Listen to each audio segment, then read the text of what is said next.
और आज की कवर स्टोरी बड़ी दिलचस्प है। 2 दिन पहले भारत सरकार ने एक आंकड़ा जारी किया जिसके मुताबिक भारत का सबसे बड़ा ट्रेड पार्टनर अब चीन नहीं बल्कि अमेरिका हो गया है। लेकिन चीन को यह दावा रास नहीं आ रहा है। चीन ने दावा किया है कि अमेरिका नहीं बल्कि वो ही अभी भी भारत का सबसे बड़ा ट्रेड पार्टनर है। चीन ने अपने आंकड़ों का हवाला देते हुए दावा किया कि साल 2021-22 में चीन भारत का सबसे बड़ा व्यापार भागीदार रहा। चीन का तर्क यह है कि नई दिल्ली और बीजिंग की तरफ से ट्रेड वॉल्यूम की गणना अलग अलग तरीके से की जाती है, जिसकी वजह से ट्रेड वॉल्यूम के आंकड़ों में फर्क दिख रहा है।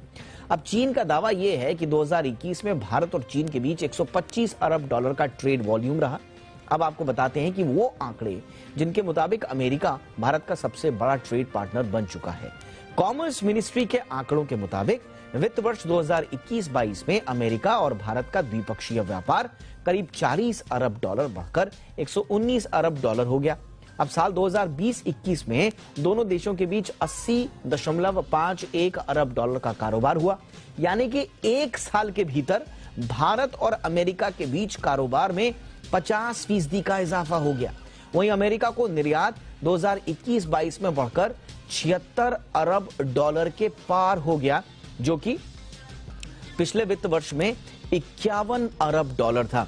यानी कि जो ट्रेड डेफिसिट जो हमारा चाइना के साथ है और अमेरिका और भारत के बीच में नहीं है, वो ट्रेड डेफिसिट कम हुआ है, या यूं कहें कि एक सरप्लस वाली स्थिति में हम लोग आए हैं। तो जो स्थिति चाइना के साथ नहीं है, वहां पर हमारा ट्रेड डेफिसिट है, यहां पर आप कह सकते हैं कि ट्रेड सरप्लस है। बहरहाल अमेरिका के नंबर 1 ट्रेड पार्टनर बनने के बाद चीन अब दूसरे पायदान पर आ गया है। आंकड़ों के मुताबिक 2021-22 में चीन के साथ भारत का द्विपक्षीय कारोबार 115 अरब डॉलर हुआ। चीन भले ही गणना के पैमानों में फर्क की दुहाई दे रहा है, लेकिन अमेरिका की भारत से बढ़ती नजदीकियों से चीन को मिर्ची जरूर लगी है। चीन के लिए यह इसलिए भी झटका है क्योंकि 2013 से 2018 के बीच वो भारत का सबसे बड़ा ट्रेड पार्टनर था, लेकिन उसके अगले 3 साल यानी कि 2020-21 तक द्विपक्षीय व्यापार में स्थिरता आ गई और इन 3 वर्षों में चीन के साथ भारत का द्विपक्षीय कारोबार 81 से 87 अरब डॉलर के बीच ही रहा। और अगर इसी दौरान दोनों देशों के बीच रिश्तों को देखा जाए तो ये बिगड़े ही हैं।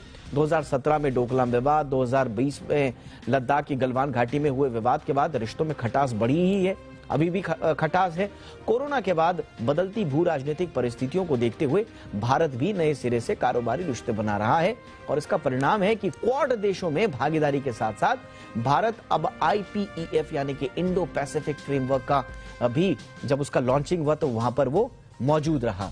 इस समूह में अमेरिका, भारत, ऑस्ट्रेलिया, जापान समेत कई देश शामिल हैं। लगभग 13-14 देश हैं इसमें। इसी तरह अभी अप्रैल में भारत ने लंबे समय से अटके ऑस्ट्रेलिया के साथ मुक्त व्यापार समझौते को भी हरी झंडी दी है। दोनों देशों के बीच अभी 25 अरब डॉलर का द्विपक्षीय व्यापार होता है। अब मुक्त व्यापार समझौते के बाद दोनों देशों के बीच कारोबार में तेजी आने की संभावना है और इसके बाद भारत जल्द ही ब्रिटेन के साथ भी मुक्त व्यापार समझौता करने की तैयारी में है। कई देश मेक इन इंडिया मुहिम का हिस्सा बनना चाहते हैं। America, Britain, Australia, Russia, Bharat ने सभी देशों के साथ अपने रिश्ते बेहतर किए हैं और यही वजह है कि दुनिया का हर देश भारत के साथ अपने द्विपक्षीय कारोबारी संबंध बनाना चाहता है, लेकिन चीन को यह बर्दाश्त नहीं। आपको जरा एक चर्चा से पहले एक आंकड़ा भी बताते हैं। जिस आंकड़े के पैमाने पर चीन ये नापतोल कर रहा है वो दरअसल जुड़ा है मार्च टू मार्च और जनवरी टू जनवरी। भारत और अमेरिका के, चीन का ये कहना है कि भारत और अमेरिका के बीच में जो पार्टनरशिप का आकलन, जो गणना की जा रही है वो मार्च टू मार्च की जा रही है, जबकि चीन में ऐसा नहीं होता। वहां पर जनवरी टू जनवरी जो नॉर्मल ईयर होता है वहीं पर उसी तरह की गणना होती है। तो वो कह रहा है कि जनवरी टू जनवरी का अगर आप आंकड़ा देखेंगे तो हमारे साथ भारत के कारोबारी रिश्ते अभी भी सबसे ज्यादा हैं बजाय अमेरिका के। सो बहरहाल हर कोई चाहता है कि भारत के साथ वो व्यापारिक रिश्ते आगे बढ़ाए और इसको एक तरह से अपनी उपलब्धि के तौर पर देखना चाहता है, लेकिन चीन की ये जो चिंता है कि उसकी ये जो गद्दी है ये कहीं खिसक कर अमेरिका के हाथ में न चली जाए, जो लिटरली जा भी चुकी है।